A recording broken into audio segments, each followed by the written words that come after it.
আলু আর বেগুন দিয়ে মলায়া মাছের শুটকি। ওয়াও, খুবই মজাদার হয়েছে, চমৎকার।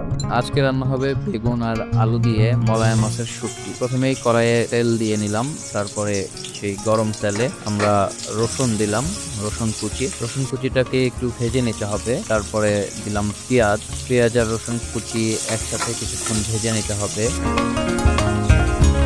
এরপরে দিলাম আদা রসুন বাটা, এগুলো নেড়েচেড়ে একটু ভেজে নিয়ে তারপরে দিলাম হলুদ, মরিচ, কিছুক্ষণ ভেজে তারপরে দিলাম একটু পানি, এবার একটু লবণ দিয়ে দিলাম।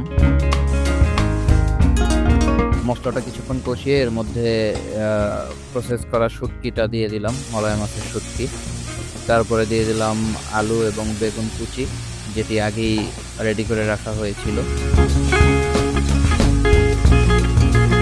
এগুলো একটু নেড়ে চেড়ে মশলাটা ভালো করে মিশিয়ে নিতে হবে। তারপরে ঢাকনা দিয়ে ঢেকে দিতে হবে।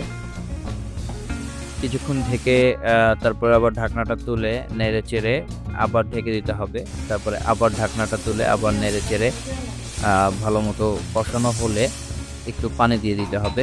এরপরে আবার ঢেকে দিতে হবে।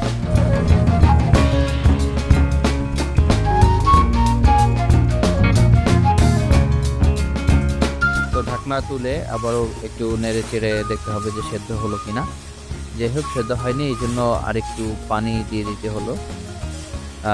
এটি একই সঙ্গে তরকারিতে ঝোল দেওয়ার জন্য এই পানিটা দেওয়া হলো। তারপরে কিছুক্ষণ আমরা ঢেকে দিব।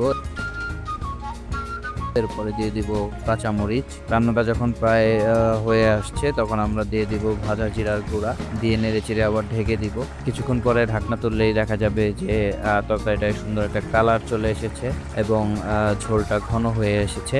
তখনই নামিয়ে নিতে হবে। আলু আর বেগুন দিয়ে মলায়া মাছের শুটকি রান্না করা হয়েছে, দেখতে তো খুবই সুন্দর লাগছে, খেয়ে দেখি।